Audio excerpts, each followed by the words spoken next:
दोस्तों हमारी वीडियो पसंद आए तो चैनल को सब्सक्राइब और बेल आइकन को हिट करें। राजस्थान की कोटा की भूतिया हवेली। यह हवेली राजा महाराजा के समय में बनाई हुई थी, लेकिन पिछले 18 सालों से इस हवेली में आज तक कोई भी रहने के लिए नहीं आया है।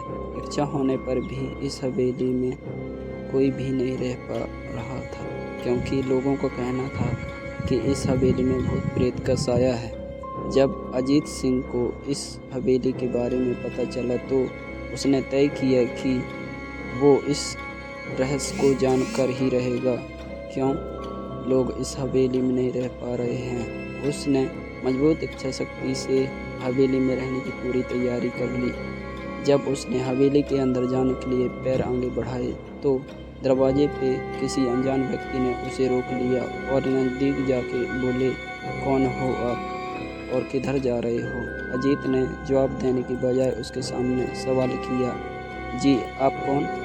मेरा नाम अर्जुन सिंह है और मैं यहीं पास में ही रहता हूँ। अजीत सिंह ने कहा, ओ अच्छा, मैंने सुना है कि यह एक भूतिया हवेली है और यहाँ कोई नहीं रह पाता है, इसलिए मैं इस हवेली में एक दिन रुकने का फैसला किया है। अर्जुन सिंह ने कहा, जी हाँ, आपने सही सुना है और आप भी अंदर मत जाइए। मेरी माने तो आप भी वापस लौट जाइए, यहाँ बहुत खतरा है। यह सुनकर अजीत सिंह खुश हो गया, जैसे उन्हें कोई लॉटरी लग गई हो।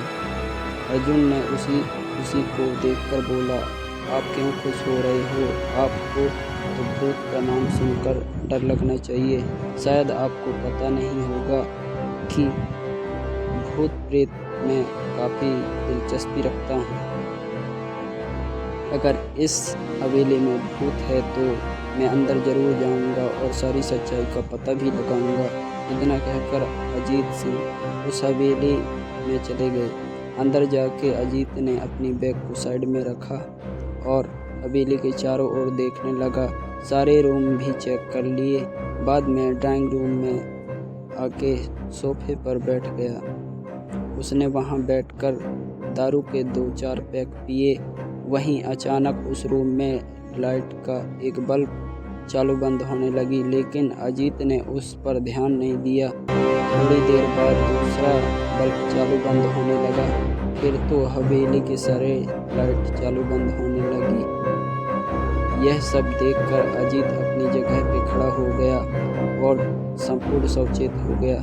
अचानक उसके सामने एक छोटा टेबल हवा में उड़ने लगा, करीबन 6 फुट में ऊपर जाके गोल गोल घूमने लगा और बाद में अजीत की ओर तेजी से आने लगा। अजीत ने तुरंत ही अपनी जगह बदल ली और दूसरी ओर चला गया और वो टेबल वहीं जाके गिरा जहाँ अजीत खड़ा था।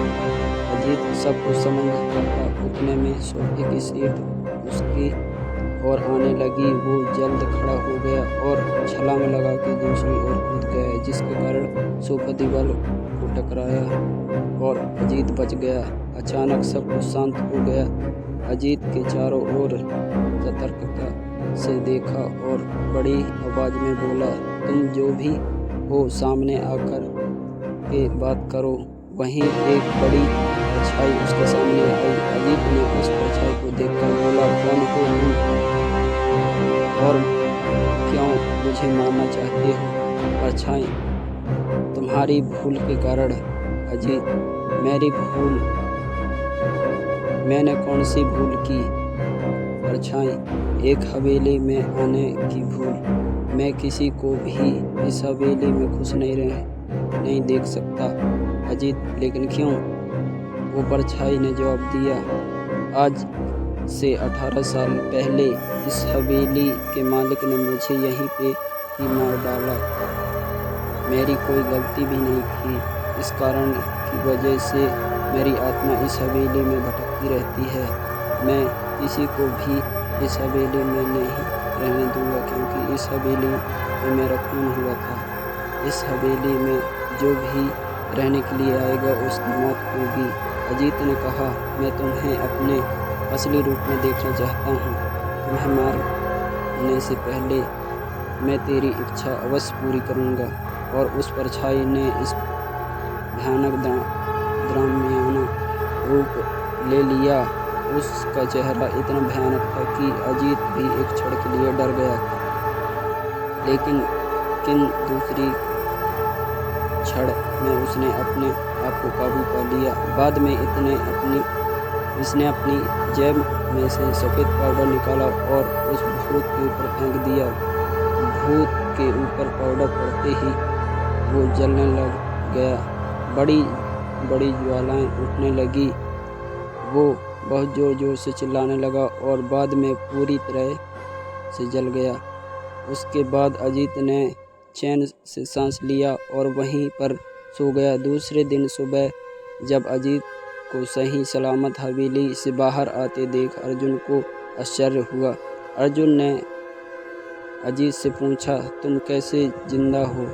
जब अजीत ने अर्जुन को कल रात को घटी घटना को पूरी तरह बताया और बोला, अब हम यह हवेली भूतिया हवेली नहीं रही। Thank for watching guys.